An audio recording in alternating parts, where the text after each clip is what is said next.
کبھی آسمان مسلمانوں کی ایران پر حیران ہوتا تھا، کبھی دنیا ہماری تہذیب، علم، کردار اور قیادت کی مثال دیتا تھا۔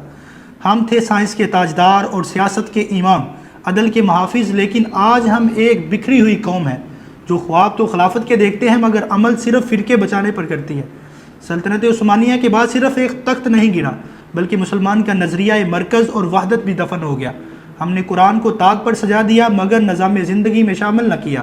ہم نے دین کو صرف عبادت تک محدود کر دیا، نماز، روزہ، حج، تسبیح، لیکن سیاست، معیشت، تعلیم، میڈیا سب دوسروں کے حوالے۔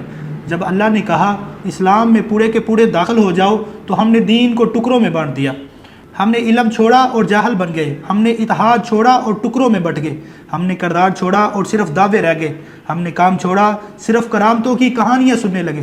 جب دنیا یونیورسٹیاں بنا رہی تھی ہم خانگاہیں پھیلا رہے تھے، جب وہ پارلیمنٹ بنا رہے تھے ہم نسبی پیر ڈھونڈ رہے تھے، جب وہ لیبارٹری میں ایکسپیریمنٹ کر رہے تھے ہم مزاروں پر داغے باندھ رہے تھے، جب دنیا ترقی کی پلاننگ کر رہی تھی ہم پیروں مریدوں کے قصے سن رہے تھے، جب سائنسدان خلا سے رابطے بنا رہے تھے ہم قبروں سے امیدیں لگا کے بیٹھے تھے۔ ہم نے اپنے مسلک کو، اپنی جماعت کو، اپنے فرقے کو اتنا مقدس حیثیت دے دی کہ اگر کوئی اللہ اور اس کے رسول کی بات کرے لیکن وہ ہمارے مسلک کے مطابق نہ ہو ہم اسے سننا بھی گوارا نہیں کرتے۔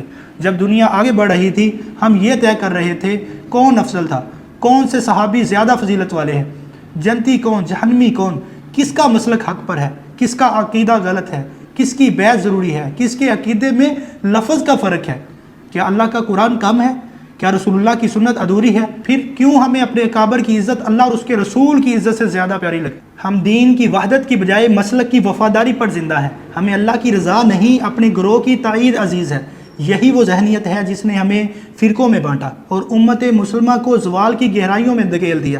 قوم فرقوں میں بٹ گئی، علم مسل کی کتابوں میں قید ہو گیا۔ حضرت علی، حضرت معاویہ، امام ابو حنیفہ، امام شافعی رحمۃ اللہ، یہ سب نیک ہستیاں تھیں۔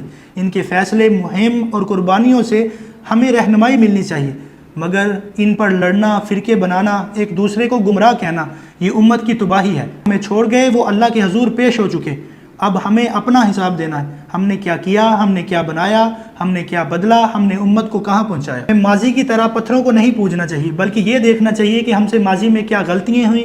نئے دور کے چیلنجز کو جیتنے کے لیے کچھ پرانی قدیم روایات کو تبدیل کرنے کا وقت ہے۔